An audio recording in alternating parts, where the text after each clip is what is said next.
Gennady Golovkin's team are concerned that Canelo Alvarez may be as difficult to coax into the ring for their rematch as he was for more than 2 years before their controversial super fight.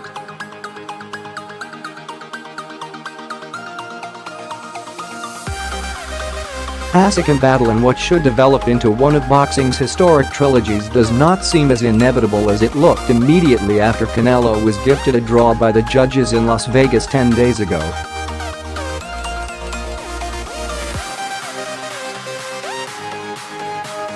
Golovkin's connections are hoping that the Mexican public will again compel Alvarez to do it.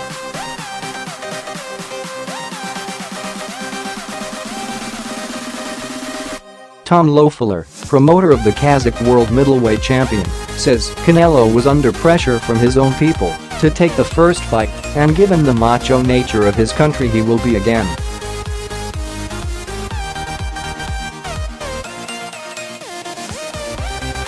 The culture is that Mexicans don't run.And never before have we heard Canelo booed the way he was by his own Mexican fans in Vegas after the draw was announced.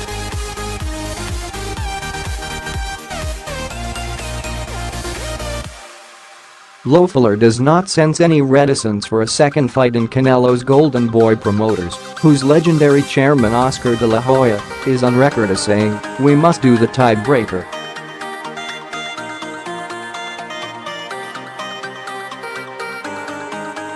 Loeffler adds, "I've had a first conversation with Eric Gomez, Golden Boy president and chief negotiator, and while I don't know yet what they want in the way of terms, it is clear they are keen to go ahead."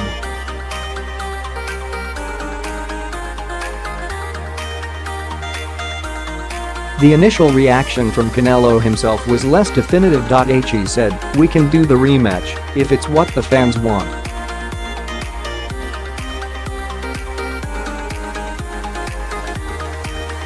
Loeffler says Triple G knows he really won the first fight and he would go again as early as December if they wanted.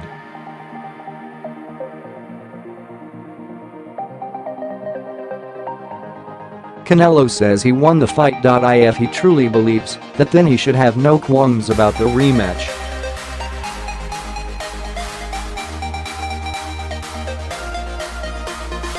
The unspoken worry is that Alvarez may have come to accept that he had a lucky escape with that draw and may not want to take the risk again.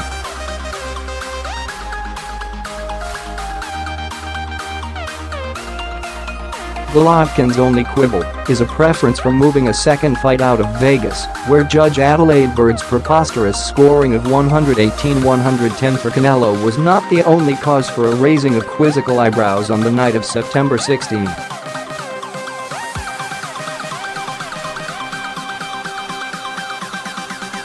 Dontrella's 114-114 card which produced the draw has also been called into question, and Loeffler says all the criticism of Adalaide Byrd has somewhat obscured Trella giving the 7th round to Canelo.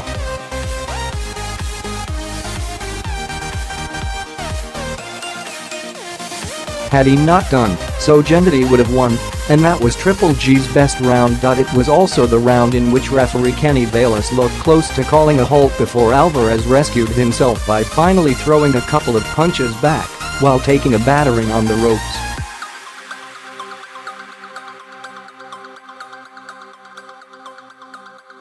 Conspiracy theorists were also aroused by a late surge of heavy betting in the casinos, which suddenly have the odds on a draw from 31 to 15-1.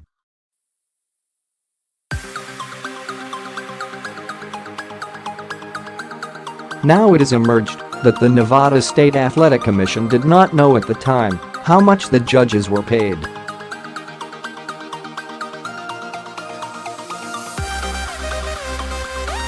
It is customary in boxing for the promoters to meet those fees. Golden Boy were the lead promoters, with Golovkin's promotion company Secondary.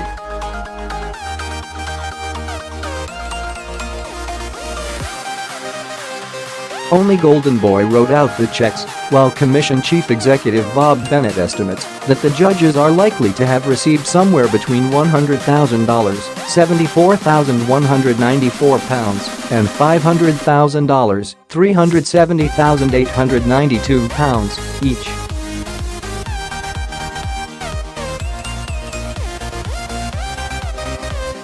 That is an eye-watering amount. Virtually everyone in boxing believes that the bad old days of the big fix are long gone, Loeffler very much included.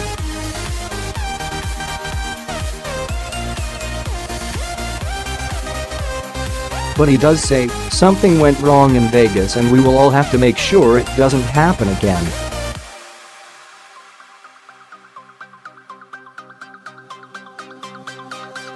Until his last two fights, Gennady had been on such a long knockout streak that we hardly had to think about the judges.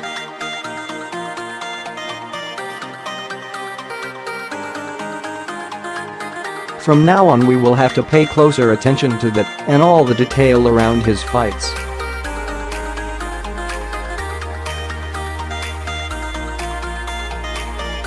Gomez offers this reassurance. Canelo is fully on board with the rematch.As Oscar.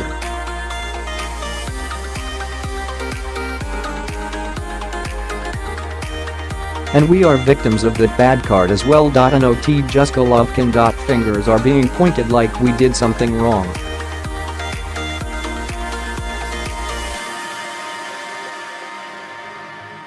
That really hurts. Canelo did nothing wrong. He put up a great fight, and we did nothing wrong.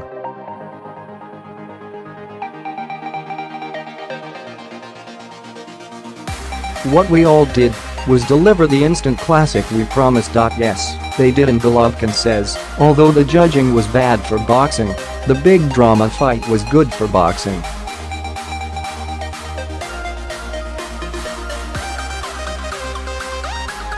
At the least, he will have to wait until Mexico's Cinco de Mayo celebrations weekend next May if he is to meet Canelo again.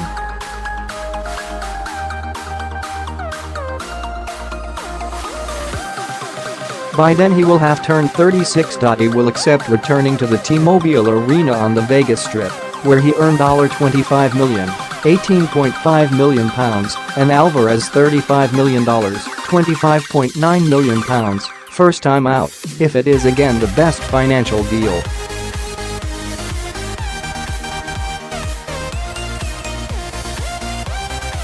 But Loeffler is exploring whether there might be an even bigger payday to be had elsewhere.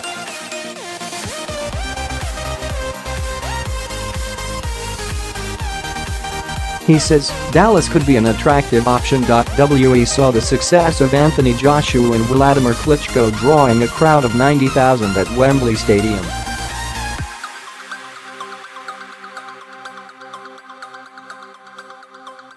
$100,000 in the Cowboys Stadium could be a magnificent event.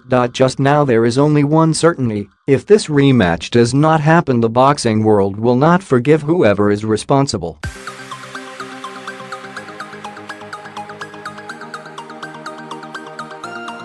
The sudden retirement of Andre Ward leaves a vacancy for the mythical title of best pound-for-pound boxer in the world.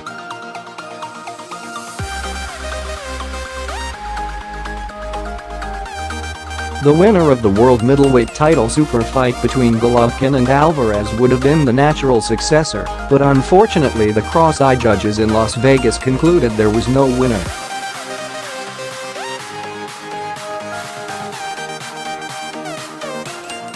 That draw, a travesty of a decision, leaves Golovkin wearing the WBC, WBA, IBF and IBO belts.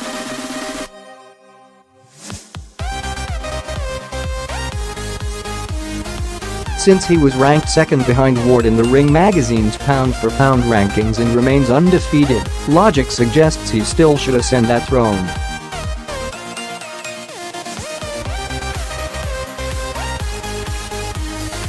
Although claims will be pressed for Terence Crawford and Vasyl Lomachenko, who were rated third and fourth behind Triple G.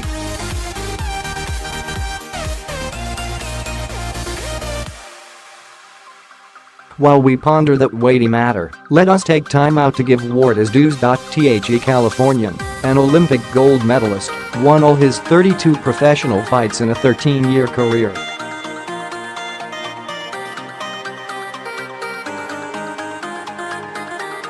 It would have been more, but for 2 lengthy absences from the ring because of contractual disputes.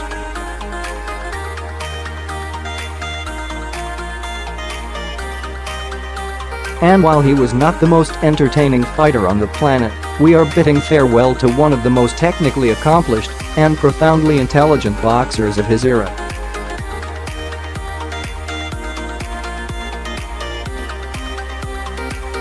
Victory over Carl Froch made him the unified world super middleweight champion, an achievement he repeated at light heavyweight when he outpointed Sergey Kovalev.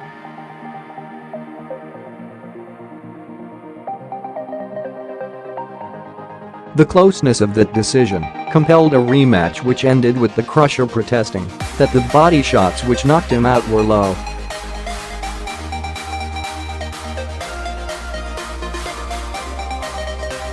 A third fight was in the works until Ward announced that, at 33, his body could no longer withstand the grind at the gym.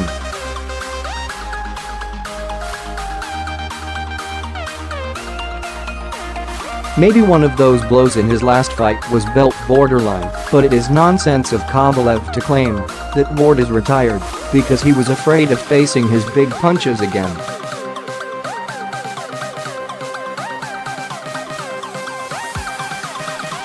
Andre Ward feared no man in the ring.He truly was boxing's son of God. Luke Campbell, having lost his father 2 weeks earlier, still puts up a fighting, albeit narrowly losing, challenge to Lightning Jorge Linares for the real-world lightweight title.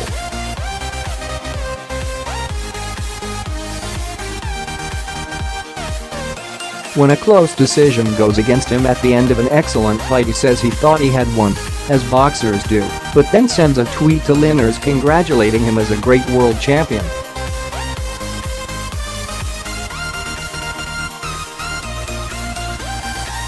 QA Fury, with his family and close attendance, does not do enough to relieve plotting Joseph Parker of the other world heavyweight title, the one not held by Anthony Joshua or Deontay Wilder.